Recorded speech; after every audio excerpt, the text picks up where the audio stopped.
They thought it was just another court case. One more elderly man with shaky hands and a forgotten past, standing alone as his case was dismissed without pause, without dignity, without anyone even bothering to ask who he really was. The judge barely glanced at him. The bailiff sighed like it was a waste of time. And when he tried to speak, they spoke over him, until the courtroom doors opened and everything stopped. Because the man who stepped through didn't wear a suit, didn't need to raise his voice, and didn't need a badge to be recognized. He was from the Pentagon, and the moment he said the old man's name out loud, no one dared interrupt again. Welcome to Endless Stories, where we don't just tell stories, we reveal the weight behind the quietest people in the room.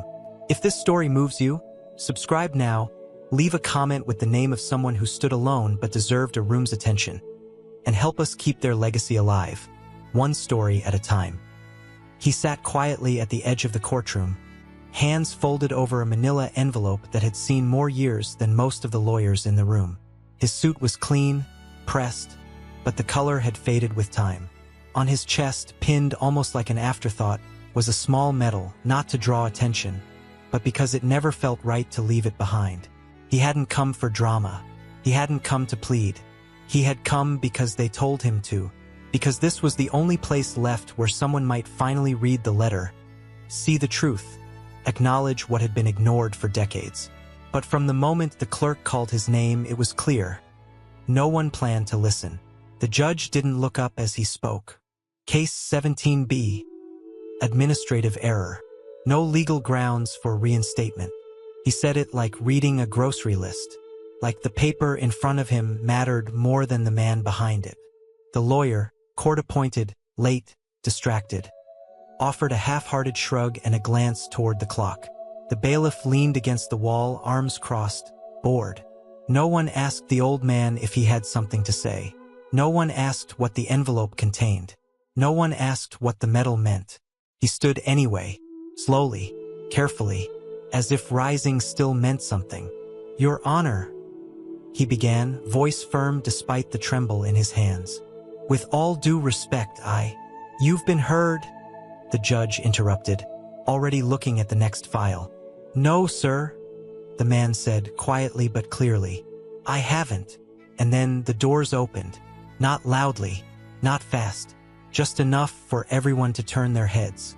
And the man who stepped inside didn't look like he belonged in a civilian courtroom. His suit was dark, perfectly tailored, but his posture said military.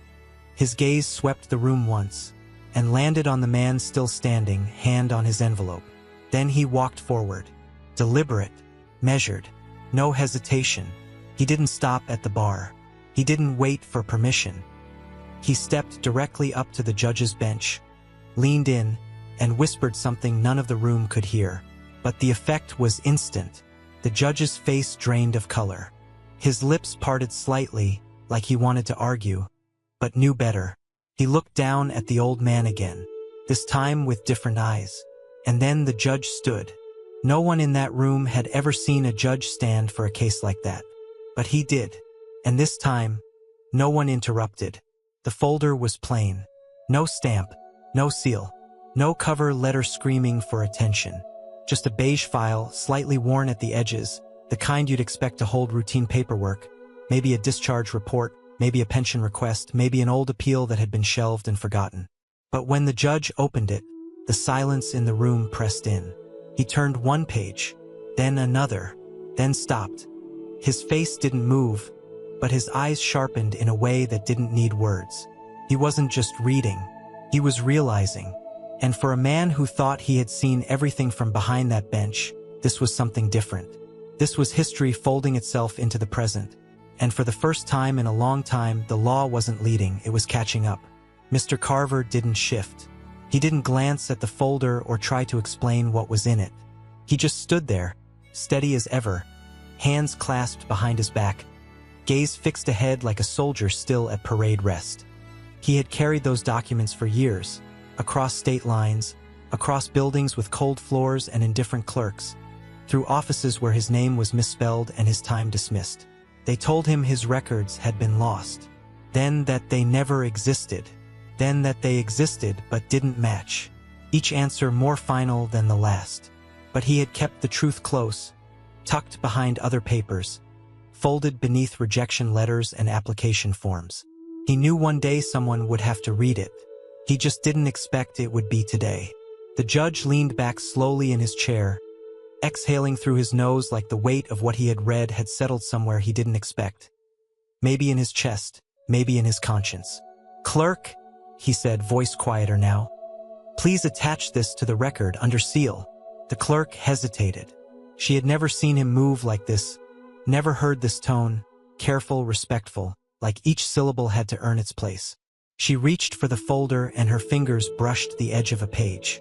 Her eyes caught a glimpse. A photo, black and white, maybe from the early 80s, a group of men in uniform standing in front of a burned-out village. And in the corner, almost out of frame, was a younger version of the man who stood in court now. No caption, no headline, just presence. As she filed the folder, the lawyer finally broke the silence. "Your Honor," he said, suddenly alert, suddenly aware of the gravity he had ignored until now. "If I may, I'd like to request a—" "You may sit down," the judge said, not harshly but definitively. The lawyer obeyed.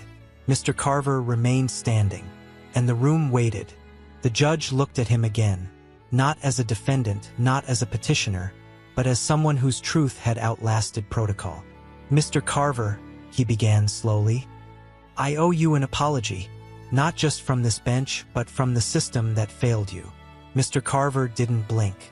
"I've seen denials, errors, delays," the judge continued. "But this was omission with consequence. This was silence with cost. A pause, not for drama, for honesty. This court recognizes the validity of your service, your actions, and the fact that none of what you endured should have been hidden, delayed, or ignored." Mr. Carver gave a single nod, just one. The judge cleared his throat, a sound that betrayed more emotion than his words ever could. "Your record will be corrected, your recognition formalized, and your benefits restored retroactively." He looked down at the bench for a moment, then added, "But I know that's not why you came here." And Mr. Carver, still standing, finally spoke. Just 5 words. "I came so they'd listen." The judge nodded, slowly, like those words would echo long after court adjourned. Outside, the sky remained gray, unmoved, but something had changed within those walls. Something old had been acknowledged. Something buried had been brought back with dignity. And in the far hallway, where no camera stood, where no press waited, the man in the dark suit from the Pentagon stood for just a moment longer. Listening, not watching, listening, because that folder, the one that wasn't supposed to exist, had done something few papers ever do. It had made the system remember. For years, his name had been a number. It lived in files stamped closed, echoed in hold music while caseworkers shuffled excuses, and was whispered between departments like a footnote no one wanted to investigate. Mr. Carver, David L. Carver. A name once sewn onto fatigues, once shouted across enemy lines, once spoken into radios under heavy fire.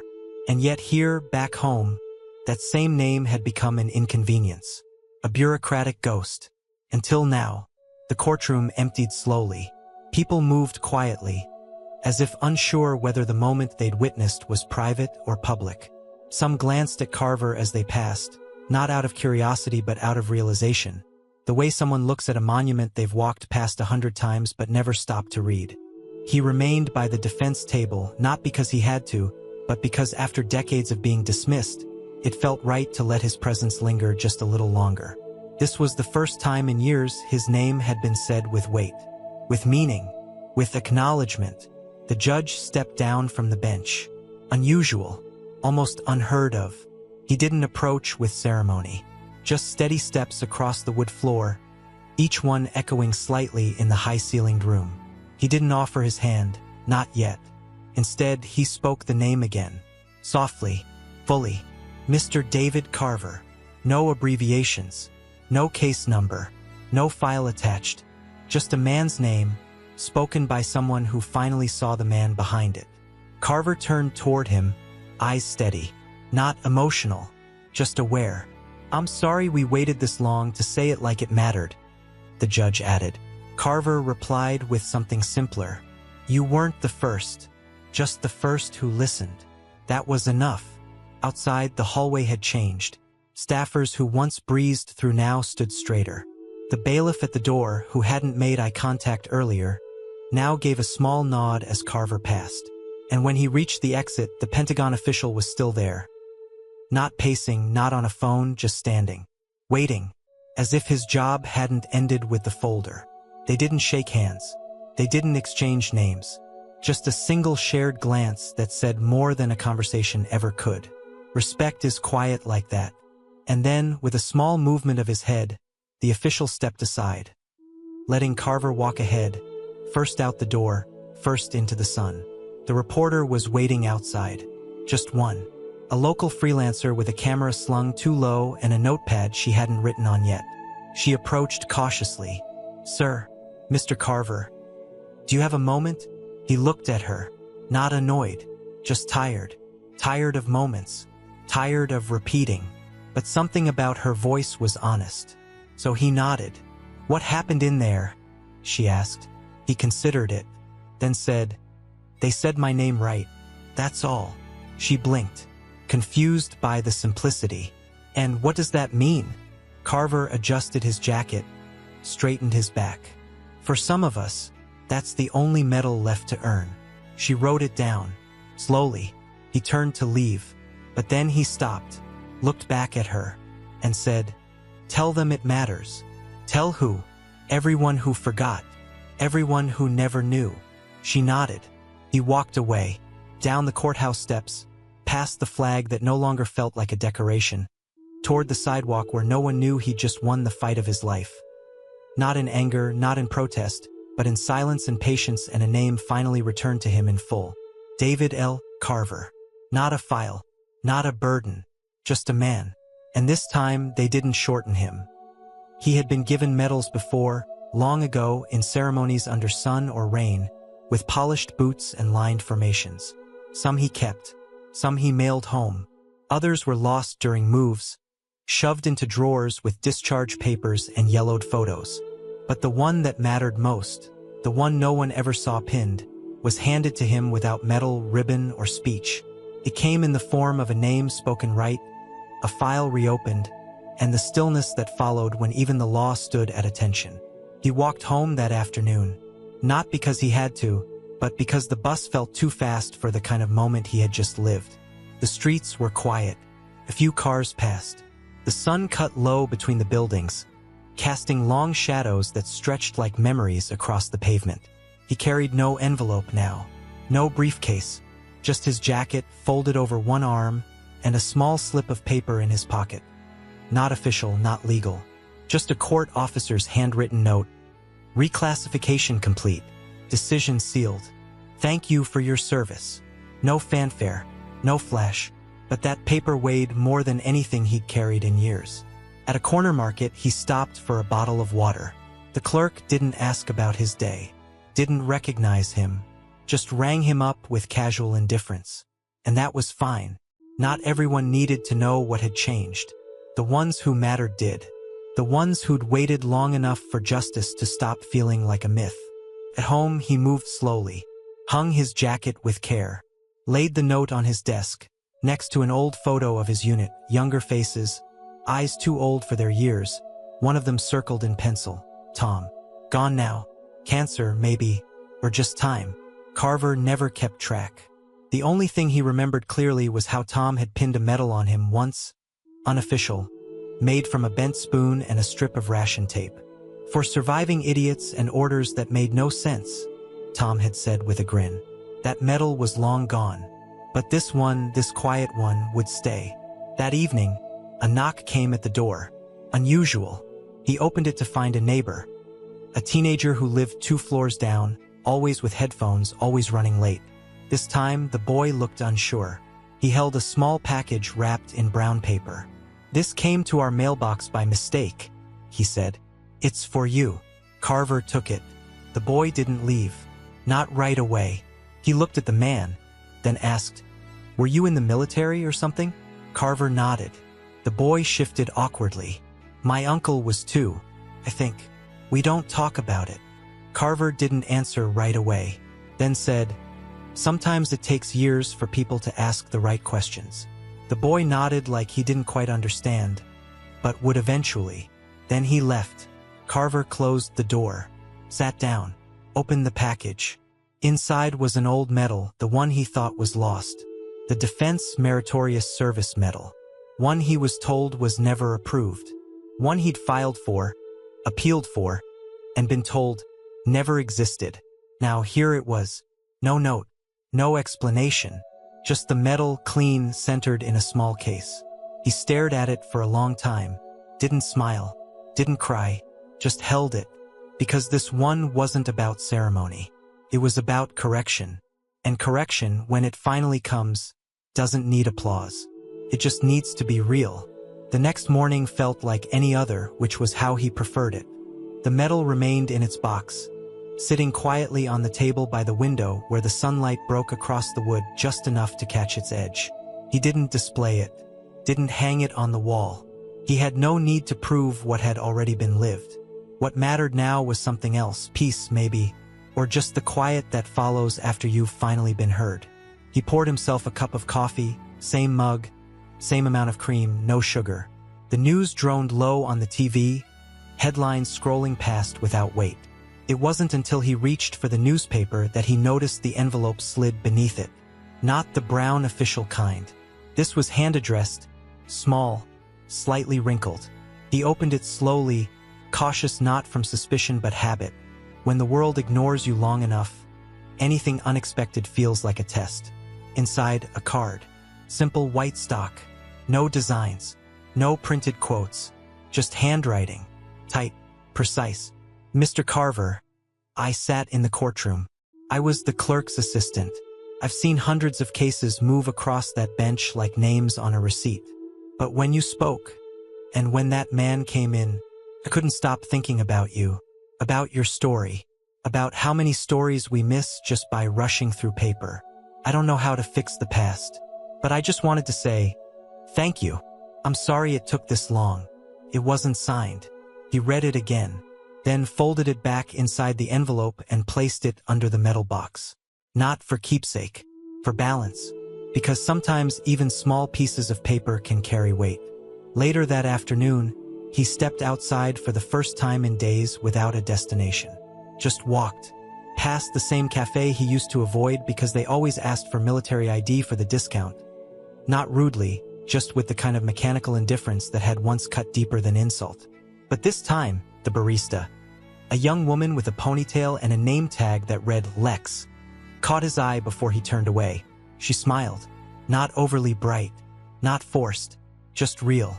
You're Mr. Carver, right? She said. He nodded. I have something for you. She stepped back, reached under the counter, and pulled out a small cup with his name written in bold marker. And below it, on us. I saw your story, she added. My dad. He never talked much either. I think he would have wanted you to have this. He took the cup. Not because of the coffee, because of the gesture. Because for the first time, someone had spoken his name in public with nothing attached but kindness. He sat on the bench outside and sipped slowly, letting the warmth settle deeper than the drink. A few people passed and nodded. Not out of obligation, out of recognition. The type that isn't loud, doesn't need ceremony, but stays. And when one child walking by tugged his mother's hand and pointed at him, asking, "Who is he?" The mother looked at Carver and answered softly, "Someone we should have thanked sooner." He didn't turn. He didn't reply. He just took another sip. Because finally, they were starting to. It had been 2 weeks since the courtroom changed everything. In that time, Mr. Carver had gone about his life the way he always had, quietly, deliberately, with the discipline of a man who learned early never to waste time or gratitude. He didn't seek attention, didn't tell his neighbors what had happened, didn't post on any veteran forums. He simply existed with the peace that comes from knowing the truth had finally been spoken aloud, and that someone, somewhere, had listened. So when the knock came at precisely 9 a.m. on a Tuesday morning, he wasn't expecting it. He never had visitors. Certainly not in uniform. The young man who stood on the other side of the door looked barely 30, crisp army dress uniform sharp against the morning light, the kind that looked like it had never touched a wrinkle. Carver recognized the posture before the name. Upright, respectful, shoulders back, chin firm, but with eyes that betrayed something softer underneath. "Mr. David Carver?" he asked, already knowing the answer. "I am. I'm Staff Sergeant Blake Evans. I've been sent here from Fort Wallace, under direct instruction of Colonel Harris." Carver raised an eyebrow. "Colonel Harris," he repeated. The name wasn't familiar, not personally, but it carried weight, especially coming from someone in Class A uniform, standing at his front door. Blake nodded. "Sir, the Colonel has asked me to deliver something to you, and he wanted it to be done in person." He opened his satchel, reached inside, and pulled out a small wooden case. No logos, no latch, just polished oak, the kind that speaks quietly instead of announcing itself. He held it with both hands and extended it slowly, like offering an oath. Carver didn't move right away. He studied the young man's face, and for a brief moment, saw 100 other faces layered there. Faces from patrols, from chow lines, from medevac birds and dirt-filled campsites. Then he took the box. "Do you mind if I open it here?" Carver asked. "It would be an honor, sir." He stepped aside and let the sergeant in. No need for small talk. No need for coffee. Just the silence of the living room where a few pictures hung crooked on the walls, and a chair sat by the window where morning light always found him. Carver placed the box on the table, opened it. Inside, resting on velvet, was a long-overdue military commendation, embossed, authenticated, and signed with the full authority of the Department of Defense. And beneath it, a second copy of the medal he had received quietly by mail 2 weeks earlier. Only this one was inscribed. On the back, in lettering that was neither showy nor cold. "For honor kept alive, when no one else remembered." Carver didn't speak, didn't blink, just stared at the words. Blake cleared his throat softly. "Sir, Colonel Harris read your file. The real one. The one that never made it through channels when it should have. He said men like you don't just serve in battle. You serve in silence. And that kind of service doesn't expire." Carver finally spoke. "What made him look?" Blake hesitated. He was there, in the back of the courtroom, quiet, civilian clothes. He said he couldn't speak that day, but he could do something after. Carver nodded slowly, eyes never leaving the inscription. "You know," Blake added gently, "we have a wall at the base, just inside the mess hall. Not for fallen soldiers. For those who fought a different kind of battle, the one back home." Carver looked up. Blake continued, "With your permission, we'd like to place your name there." Silence hung in the room like a held breath. Then, finally, Carver said, "Only if you put the others too." Blake smiled. "That's the plan, sir." The rest of the visit was brief. They shook hands. No pictures. No social media posts. Just two men from two generations, sharing a moment that neither needed to explain. When Blake left, Carver sat back down, the box still open on the table, the morning light catching the edge of the metal just right. And in that quiet house, where no audience clapped and no camera rolled, a man finally received something more valuable than decoration. Acknowledgement. The box had always been there, tucked neatly inside the cedar chest at the foot of Carver's bed, wrapped in an old wool scarf that had once been government issue and long since worn soft by time. Inside the box, a folded flag, perfectly creased, corners tucked with precision, untouched since the day he was handed it. Not because someone had died, but because someone had disappeared. It wasn't his, not officially, but it was his to keep. The flag had belonged to Mitchell, Sergeant First Class Nathaniel Mitchell, a man who had stood beside Carver in the kind of places no map dares name. He had gone missing on their final deployment, marked presumed dead, when the chopper never came, filed under silence because the report was inconvenient. Carver had written the letter to Mitchell's sister himself, when no one else would. She had sent the flag years later with no note, just the box. It became something between a memory and a burden. He never displayed it. He never explained it. He just kept it, because someone had to, on the morning after his visit to the base, after the wall, after the stairs that didn't demand anything but still spoke of respect. He opened the chest for the first time in months. The smell of old cedar greeted him like an old comrade. He lifted the scarf, cradled the flag, and carried it to the table near the window, the same table that now held his metal box, the letter from the clerk, and the quiet court officer's handwritten note.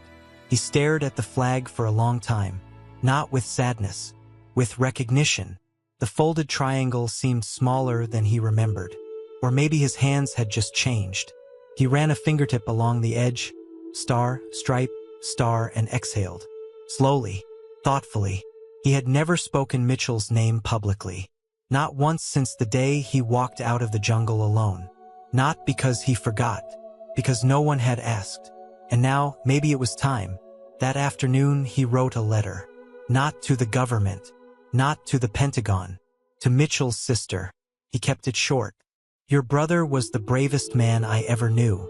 I carried the flag not because it was given to me, but because he never came home to carry it himself.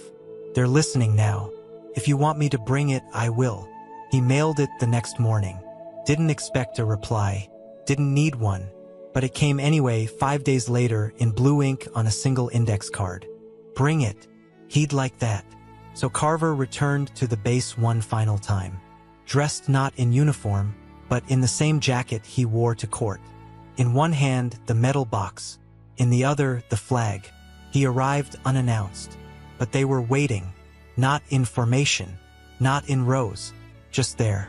Staff Sergeant Blake met him at the gate, gave him a soft nod, and walked beside him toward the wall. No words. Just steps. Just air. Just meaning. The hallway was empty again. But this time, Carver placed the flag beneath his plaque. Centered. Steady. Unfolded. Not to mourn. To remember. He stepped back. Looked up. And whispered 2 words only he could understand. You're home. And for the first time in 4 decades, that flag didn't belong to a chest or a file or a silence too long held. It belonged to a wall where service, even forgotten, was finally seen. It was never planned. No calendar marked the day. No officer gave the order. It simply happened. A ripple started by a name that had once been forgotten. A folder that was never meant to be found. A wall that didn't shout. And a man who never asked for applause. Word had spread. Slowly, quietly. Like all things that matter. Across units, across branches, across years. Men and women who'd served in silence, who never got the parade, never got the closure, began showing up. One by one. First, it was a Marine from 2 counties over.